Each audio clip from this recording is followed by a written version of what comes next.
And I apologize for the police having to put your dad in handcuffs. I apologize, Cameron, for you having to deal with the situation the way that you did and having to see Dad get put in handcuffs. I apologize for lying on Dad and putting you in the situation that I put you in. I apologize, Mom, for running away and also having you to have to handle me and also the situation as well. I apologize for putting you in the position that I put you in. And I apologize to the both of you all for not being a good son. And I apologize to everyone else as well for not being who I should be and for being a follower and not a leader. So we've told you for I don't know how long, man, you're going to make mistakes, haven't we? Yes, sir. You flesh, you're human. You are a developing young man. We've told you you're going to make mistakes. It's okay to cry. We done told you you're going to make mistakes, right? Yes, sir. And so we told you all we want you to do is tell us what? The truth? And you haven't done that, have you? No, sir. Yeah. So we've been very understanding concerning your development and you growing up and you making mistakes. And we done told you that over and over. How many times have we told you that? A lot. It's kind of weird, man. This boy took our whole family through a whole scheme. So whooping hadn't been the only, there's been many times that we should have whooped his tail. Did we? No, sir. And then this wasn't the victim. She was the victim, lift your hand. I was the victim, and then Cameron. What's happening? What's happening, folks? Your boy Jay here with another video, man. Make sure the like button, make sure the subscribe button, man. So that video is of a pastor named D.D. McNutt, man. And he basically what happened is, I'm gonna break it down. His son or stepson went to the school counselor and reported abuse from him to his stepson.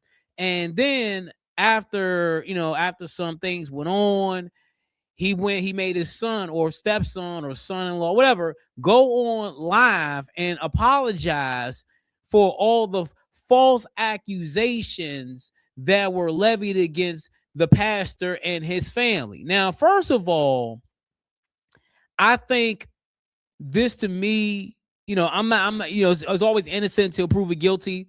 But this to me looked kind of staged. This looked like, I'm going to put you in front of the camera. You're going to apologize in a scripted message and get people off my back. This is what this video makes it seem like. Now, we don't know what actually has happened in this home, but I saw comments where people were like, he looks scared. He looks a little timid. He looks like he doesn't want to do anything wrong. All these different things.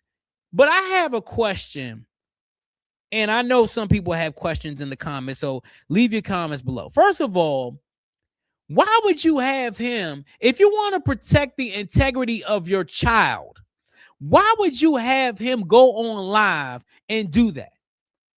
Why would you have your own child go on live and do that? You're basically going to open him up to criticism. If you know this is false, why would you put your son in the squad of all that? You know why? Because these people, these pastors, these people that are of God, they want everything to be squeaky clean. My second question is did the proper authorities do a proper investigation? That's another thing we need to look at. Because they can say, well, he reported it to the school counselor. My thing is, why would he report it to the school counselor if nothing happened?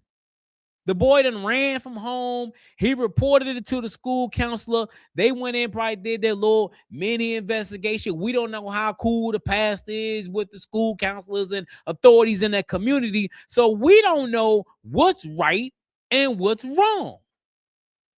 Third thing. As a parent, your job is to protect the child. protect the child at all costs. You're not protecting that child, having him go on live and do a scripted freaking apology. It sounds scripted. If it was if he was really true, if he was honestly sorry, or this is totally false, he would come out and say everything in his own words. The boy looks scared. The boy looks totally scared. And the sad part is that people are going to be in the comments saying, you don't know what you're talking about. You're not a parent. You don't know. He may got something's going on and all this. I get that. Do kids make mistakes? Yes, kids make mistakes. I made mistakes as a kid. But at the end of the day, my problem is that you have him on live. He looking terrified because he looked terrified because if he say the wrong thing after those cameras cut off, we don't know what the hell gonna go on. We don't know what's gonna go on after those cameras are cut off. We don't know. And the sad thing is, before I end this video, I looked at it multiple times. It seems like he was being coached. He was being coached to say this. And when a person is coached to say something, it's not original, it's not authentic. And I want to be sensitive to this topic because this is a real sensitive topic. If the child is wrong, I'll say, hey, he was wrong.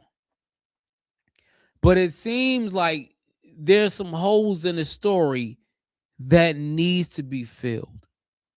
And honestly, we may never know the answers, because I think at the end of the day, because he's a pastor and, people have references for pastors and everything, we may not get to the bottom of this. But hey, let me know what you think about the whole apology. Do you think it's authentic, or do you think it was scripted? Let me know in the comments below. It's your boy Jay here with another one. Make sure that like button, make sure the subscribe button. Let's get the conversation started. Until next time, folks, I'm out.